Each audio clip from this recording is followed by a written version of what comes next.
Hi எல்லாருக்கும் வணக்கம். இன்னைக்கு நம்ம வீடியோவில் என்ன பார்க்க போறோம்னா ரோஸ் மில்க் எசன்ஸ் நம்ம வீட்டிலே தயார் பண்ண போறோம். அது எப்படி செய்யறோம் அப்படின்றத இன்னைக்கு நம்ம வீடியோவில் பார்க்க போறோம். இது நம்ம கடையிலலாம் வாங்கிட்டு வந்து அந்த எசன்ஸ் ஊற்றி ரோஸ் மில்க் சாப்பிடுவோம். அதில் கெமிக்கல் கலப்பாங்களா எப்படி செய்வாங்க என்னன்னு நம்மளுக்கு தெரியாது. நம்ம செய்யறது வீட்டிலே செய்ய போறோம். நம்ம வீட்டிலே நம்ம கைப்பட செய்யறதுனால இது நல்லா சுத்தபத்தமா இருக்கும். நம்ம எந்த ஒரு கெமிக்கல் சேர்க்காம நம்மளா செஞ்சு இந்த மாதிரி நான் செய்யற மாதிரி செஞ்சு நம்ம ஸ்டோர் பண்ணி வச்சுட்டோம்னா வருஷம் ஆனாலும் கிடையாது. நம்ம எப்போ வேணாலும் ரோஸ் மில்க் செஞ்சு சாப்பிட்டுக்கலாம். ரோஸ் மில்க் நம்ம பிள்ளைங்க எங்கே போனாலும் ரொம்ப விரும்பி சாப்பிடுவாங்க. எங்கள் வீட்டிலலாம் எனக்கெல்லாம் ரொம்ப பிடிக்கும். ரோஸ் மில்க்னா அந்த தேர் டயத்தில் நான் நிறைய கொடுப்பாங்க, நாங்கள் வாங்கி சாப்பிடுவோம். ரொம்ப நல்லா இருக்கும். அதே மாதிரி நம்ம வீட்டில் வருஷம் ஆனாலும் கெட்டு போகாமல் இருக்கிறது எப்படி, அதை எப்படி செஞ்சால் கெடாது அப்படிங்கிறத இன்னைக்கு நம்ம வீடியோவில் பார்க்க போகிறோம். வாங்க ரோஸ் எசன்ஸ் எப்படி செய்யறது அப்படின்னு பார்க்கலாம்.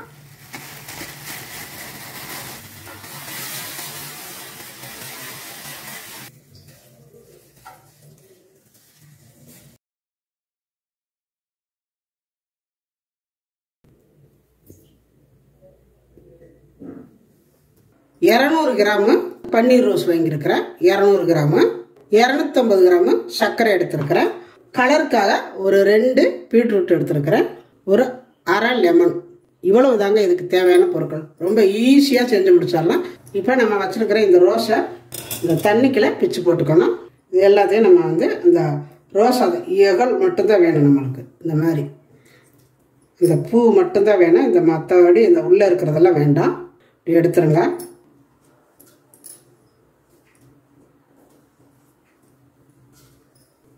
இதே மாதிரியே நான் எல்லாத்தையும் எடுத்துட்டு காட்டுறேன். இப்போ நம்ம எல்லாமே எடுத்தாச்சு பாருங்க.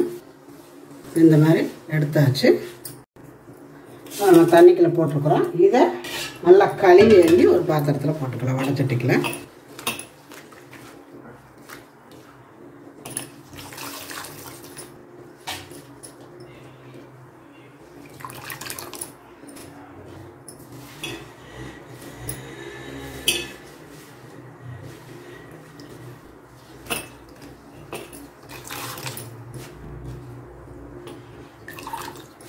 இப்போ நம்ம எல்லாமே நல்லா கழுவி எடுத்தாச்சு. இது 200 கிராமு 200 கிராமுக்கு 250 கிராமு சர்க்கரை எடுத்துருக்கிறேன். இப்போ நம்ம சர்க்கரை எடுத்தால் இதே கப்பில் நான் 1 கப்பு தண்ணி விட்டுருக்குறேன். இன்னும் தண்ணி விடணும், நல்லா கொதிக்க வைக்கணும். அதாவது 1.5 கப்பு தண்ணி விட்டுக்கலாம். இப்போ இதை நம்ம அடுப்பில் வச்சு லைட்டாக சுடு தண்ணி வச்சு வேக விடணும். இப்போ அடுப்பத்தை வச்சு விட்டாச்சு. இதை வச்சு ரொம்ப நேரம் கொதிக்கணும் அப்படிங்கிறது இல்லை. லைட்டாக சூடாருன்னா போதும். அந்த எசன்ஸ் அதில் இறங்கணும் தண்ணிக்கல, அவ்வளவுதான். லைட்டாக அப்படி கிண்டி கிண்டி விட்டுக்காங்க. ரொம்ப நேரம் அப்படியே வெந்து போயிடாமல் இருக்கணும். பாருங்க, அப்படியே இருக்க அப்படியே கலர் மாறிக்கிட்டே வருது. தண்ணி கூட பாருங்கள் எப்படி கலர் மாறுது பாருங்கள். பக்கத்துலேயே நின்று அப்படி பரட்டி பரட்டி விட்டுக்குவோம். ரொம்ப கொதிச்சு வெந்துடக்கூடாது, நல்லா இருக்காது. இப்போ பாருங்கள், நல்லா வெந்து அந்த எசன்ஸ் எல்லாம் இறங்கி இந்த மாதிரி இருக்குது. போதும். இப்போ நான் அடுப்பை ஆஃப் பண்ணிட்டேன். அப்படியே கொஞ்சம் நேரம் இருக்கட்டும். பீட்ரூட்டை நல்லா தோல் சீவிட்டு அதில் சிரவி எசன்ஸ் எடுக்கணும். இப்போ சிரவி எடுத்துக்கலாம். நல்லா தோலெல்லாம் சீவிருங்க. சீவிட்டு நல்ல கலராக உள்ளதாக எடுத்துக்கோங்க. அதாவது நல்ல ஃப்ரெஷ்ஷான பீட்ரூட் எடுத்திங்கன்னா உங்களுக்கு ஒரு பீட்ரூட் போட்டாலே போதும், நல்ல கலர் கிடைக்கும். இல்லைன்னா வாடி போய் காஞ்சி போய் இருக்கிற மாதிரியெல்லாம் எடுத்திங்கன்னா அது நிறைய போடணும். அப்புறம் அந்த பீட்ரூட்டு வாடை வரும். ஒரு பீட்ரூட் போட்டால் போதும், ஆனால் நல்ல கலர் இருக்கிறதா எடுத்து போட்டிங்கன்னா போதும். இந்த மாதிரி நல்லா தோலை சீவிட்டு அதை சிரவிக்கலாம்.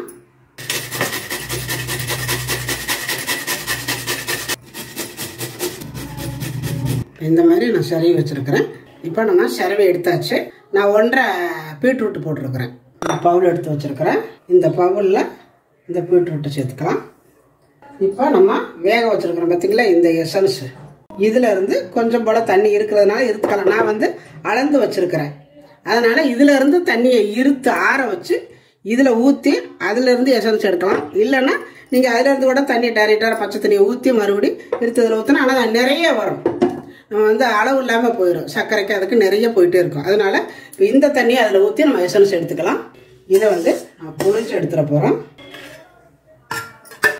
இதை நம்ம அப்புறமேல புளிஞ்சு விட்டுக்கலாம். இந்த ரோஸ் எதுவும் ஒன்றோட இருக்கக்கூடாது. நம்ம அரைச்சிட்டு வடிகட்டி எடுத்துக்கலாம். இப்போ பாருங்கள், நம்ம எல்லாமே அரைச்சி எடுத்தாச்சு. இதில் இருந்து கொஞ்சம் போல் அந்த தண்ணி விட்டுக்கோங்க, நிறைய விட வேண்டாம். இப்படி கொஞ்சமாக விட்டால் போதும். இந்த எசன்ஸ் எடுத்துக்கலாம். இதில் இருந்து நல்லா புளிஞ்சு விட்டு எடுங்க. நல்லா புளிஞ்சு எடுத்துருங்க. இந்த மாதிரி கையை போட்டு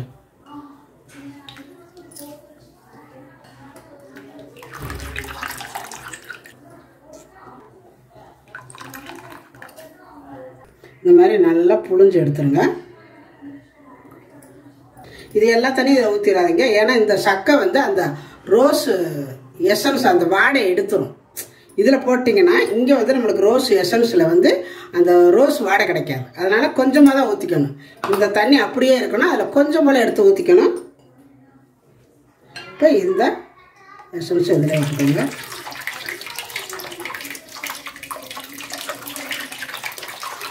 நல்லா இந்த மாதிரி வடிச்சிடுங்க. இந்த ரோஸை இதழ் அந்த பீட்ரூட்டு எதுவுமே இருக்கக்கூடாது. நல்லா வடிகட்டிக்கணும். பாருங்கள், இந்த மாதிரி இருக்கணும். இப்போ இதை மறுபடியும் அடுப்பில் வச்சு சர்க்கரையெல்லாம் போட்டு நல்லா வந்து பாவு மாதிரி காய்ச்சிக்கணும். உங்களுக்கு மறுபடியும் அந்த எசன்ஸ் பத்தலை அப்படின்னு சொன்னால் இதை போட்டுட்டு பச்சை தண்ணி ஊற்றிக்காதீங்க. பாருங்கள், நம்ம இங்கே எடுத்து வச்சுருக்கிறோம்ல, இதை நல்லா புளிஞ்சு எடுத்துக்கோங்க. இந்த மாதிரி இதில் புளிஞ்சு விட்டுருங்க. இப்படி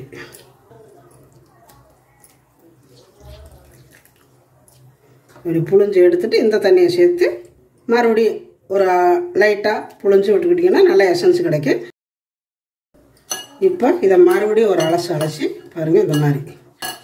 அப்போ தான் நம்மளுக்கு வந்து ஒரு ஸ்பூனு விட்டாலும் நல்ல எசன்ஸ் கிடைக்கும்.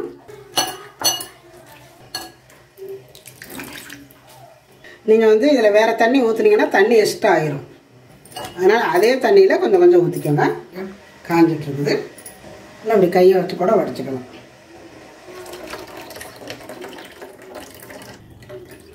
இப்போ இந்த தண்ணி நல்லா கொதிக்குது. இதில் நம்ம சர்க்கரை வந்து நான் முதல்ல 1 கப்பு தான் காட்டினேன். இப்போ 1.5 கப்பு சர்க்கரை எடுத்து வச்சுருக்கிறேன். 1.5 கப்பு சர்க்கரை போட்டுக்கோங்க. அப்போ தான் நம்மளுக்கு அந்த சர்க்கரை பாவு நல்லா இருக்கும். சர்க்கரையை போட்டுட்டு நல்லா கிளறி விட்டுக்கோங்க. இது வந்து நல்லா கொதிச்சு, அதாவது ஒரு சர்க்கரை பாகு எப்படி வரணும்னா கொஞ்சம் பிசுப்பு தன்மையாக வரணும். நம்ம கையில் தொட்டு பார்த்தோம்னா லைட்டாக ஒரு பிசுப்பு வரணும். அந்த மாதிரி வரையில் இறக்கணும். அப்போ தான் இது வந்து ஒரு 6 மாதத்துலேருந்தே நம்ம வச்சு செய்யலாம். நல்லா கெட்டு போகாமல் இருக்கும். 6 மாதத்துலேருந்து நம்ம வச்சுக்கலாம். ஃப்ரிட்ஜுக்குள்ளே வச்சுட்டாலும் சரி, வெளியில் வச்சாலும் சரி, நல்லாயிருக்கும். நான் வந்து நன்னாரி எசன்ஸு ஏற்கனவே நான் வந்து உங்களுக்கு வீடியோ போட்டிருக்கிறேன், அது எப்படி செய்யணுங்கிறது. அது வந்து 2 வருஷம் ஆயிடுச்சுங்க. இந்நேரம் மட்டும் கெடலை, நல்லாயிருக்கு. நான் வந்து 1 வருஷத்துக்கு தான் அது நல்லா இருக்குன்னு சொல்லியிருந்தேன். ஆனால் இன்றைக்கும் பார்த்தீங்கன்னா அது பாட்டில் அப்படியே இருக்குது. ஒரு அரை பாட்டில் இருக்குது. நான் அப்போ 2 நாளைக்கு முன்னாடி கூட அந்த நன்னாரி எசன்ஸு ஜூஸ் போட்டு கொடுத்தேன். அவ்வளோ நல்ல மனமாக அப்படியே நம்ம ஃப்ரெஷ்ஷாக இருக்குது செஞ்ச மாதிரி. அது ஏன்னா நம்ம வீட்டிலே செஞ்சதுனால நம்மளுக்கு அது கெட்டு போகாது. நம்ம வந்து கீழே போடணுங்கிறது இல்லை. அந்த கலர் மாறாமல் அந்த வாசனையோடு இருந்ததுன்னா நம்ம வச்சுக்கலாம். வருஷம் நம்ம அந்த டேட்டு முடிஞ்சாலும் கூடவே நம்ம வச்சுக்கலாம். ஏன்னா நம்ம கைப்பட செஞ்ச பொருள் அது. அதனால் நம்ம பயப்பட வேண்டியதில்லை. அது மாதிரி தான் இதுவும். நம்ம நல்லா காய்ச்சி அந்த சக்கரை பாவை வந்து நல்லா நம்ம அந்த பிசுப்பு தன்மை வரணும். அதாவது குலோப்ஜானுக்கெல்லாம் நம்ம பாவு காய்ச்சுவோம் பார்த்தீங்களா, அந்த பதம் வரணும். தண்ணியாக இருக்கக்கூடாது, நல்லா கெட்டி பதமாக இருக்கணும். நல்லா கொதிச்சு வருது. இது கொதிச்சு இந்த மாதிரி நுரக்கட்டி வரையில கிண்டி விடாதீங்க. இப்போ இந்த மேலே இருக்கிற அந்த வெள்ளை வெள்ளையாக வர்றதுலாம் நல்லா ஆடை மாதிரி படிஞ்சு வரும். அப்போ அதை வலிச்சு அப்படியே எடுத்துடலாம். அது அந்த சர்க்கரையில் இருக்கிற அழுக்காக இருக்கும். அதனால் அதை அப்படியே எடுத்துக்கலாம். வந்ததுக்கப்புறம் லைட்டாக அப்படி தள்ளி விட்டுக்கோங்க. அரைச்சி எடுத்துருங்க.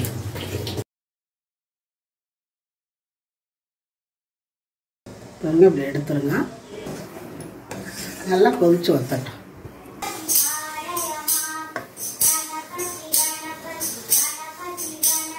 இந்த மாதிரி நல்லா பொங்கி வரணும். இப்போதான் பாருங்க அந்த பிசுப்பு தன்மை வர பார்க்குது.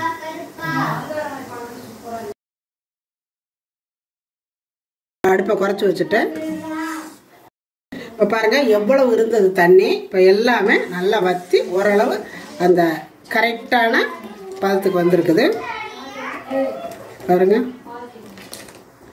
இப்போ என்ன பண்ணணும்னா இந்த சர்க்கரை மறுபடியும் கெட்டி ஆகிராமல் இருக்க கொஞ்சம் போல் லெமன் சும்மா 2 சொட்டு விட்டாலே போதும், ரொம்ப விடணுங்கிறது இல்லை, அவ்வளோதான்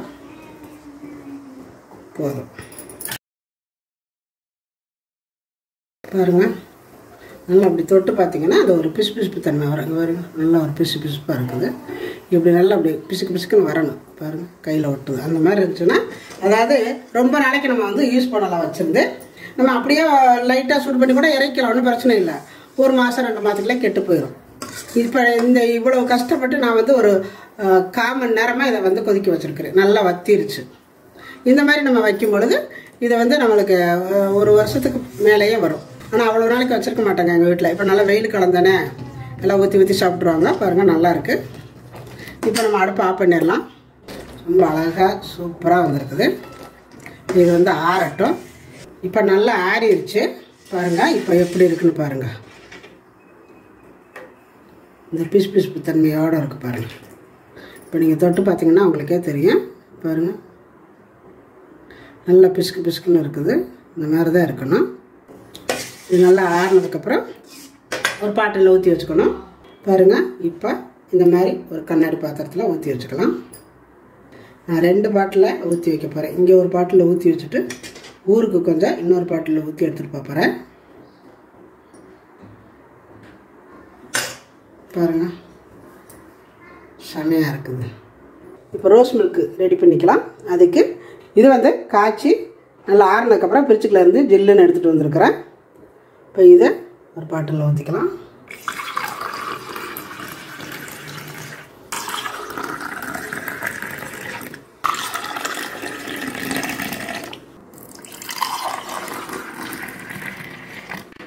இப்போ நம்ம இந்த எசன்ஸ்லேருந்து கொஞ்சம் போல் எடுத்து ஒரு 2 ஸ்பூன் விட்டாலே போதும் எல்லாத்துக்கும். நான் 2 ஸ்பூனு தான் விடுறேன். 2 ஸ்பூன் விட்டுட்டு நல்லா கலக்கிடுங்க. பாருங்கள்,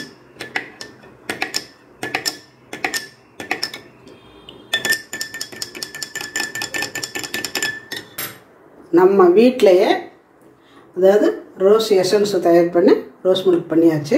ரொம்ப அருமையாக இருக்குது. எங்கள் தியாஸ்ரீ கூட சாப்பிட்டு பார்த்தா ரொம்ப நல்லா இருக்காமாச்சு அப்படின்ட்டுருக்குறா. இப்போ அவங்களுக்கெல்லாம் சாப்பிட கொடுப்பேன். என்ன சொல்கிறாங்கன்னு பார்க்கலாம். வாங்க சாப்பிடுங்க, எடுங்க, எடுத்து சாப்பிட்டு பாருங்கள் எப்படி இருக்குன்னு சொல்லுங்கள். வீட்டிலே தயார் பண்ணது ரோஸ் எசன்ஸ் சூப்பராக இருக்குமா? சூப்பராக இருக்கு. வீட்டிலே தயார் பண்ணுது. ஆமாம், எசன்ஸ். அதாவது அந்த பன்னீர் ரோஸை வச்சு நம்ம வீட்டிலே செஞ்ச ரோஸ் மில்கோட அந்த எசன்ஸு. ஓ சரி சரிங்க. நல்லா இருக்கா? நல்லா டேஸ்ட்டாக அப்படியே இருக்குங்க. அதே டேஸ்ட் சூப்பராக இருக்கும். அதே டேஸ்ட் அப்படியே இருக்கு. வாங்க வாங்க. இன்னைக்கு விளக்கு பூஜை, அதாவது கற்பராயன் கோயிலில் இங்கே வந்து எங்கள் பால் அம்மா கொண்டு கொடுறா. இதெல்லாம் என்ன போடுது பாருங்க. விளக்கு பூஜைக்கு எங்கள் தியாஸ்ரீ பாட போகிறா. எப்பவுமே இங்கே வந்து கோயம்புத்தூர்ல ஒரு 4-5 கோயிலுக்கு இவங்களை தான் கூப்பிடுவாங்க. விளக்கு பூஜைக்கு எப்பவுமே போய் 3 பேர், ராஜேஸ்வரி, பூர்ணிமா, பானுப்பிரியா 3 பேருமே போய் பாடுவாங்க. இன்னைக்கு அவங்க 2 பேரும் வர முடியாத சூழ்நிலை. அதனால அம்மா அம்மாவும் இன்னைக்கு பாட போறாங்க. கற்பராயன் கோயிலில் போய் இங்கே பாலச்சம்பரிக்கிட்ட இருக்குது. எப்போ வருஷம் ரொம்ப வருஷமா அங்கே கோயில் விசேஷம் பூரா இங்கே அழைப்பி விட்டுருவாங்க. இவங்க தான் போய் ஐயர் மாதிரியே அந்த மந்திரம் சொல்லி நல்லா விளக்கு பூஜை நடத்தி கொடுப்பாங்க. அதே மாதிரி வெள்ளிங்கிரிக்கு மலைக்கு இப்போ கூப்பிட்டுருக்குறாங்க. வருஷம் கூப்பிடுவாங்க. இப்போ அது 1 மாதத்துக்கு முன்னாடியே சொல்லிட்டாங்க வாங்கன்னு சொல்லி. எப்போ அது மே 14ஆம் தேதி. சூப்பரா இருக்கு. Thank you. எப்படி இருந்தது? நல்லா இருக்கு. நிஜ ரோஸ் மில்க் மாதிரியே தான் இருக்கு. ஒன்னும் வீட்ல செஞ்ச மாதிரியே தெரியல. நிஜமா இதுதான் தெரியாது. இல்ல நீ நிஜமாவே என்ன சொல்றது?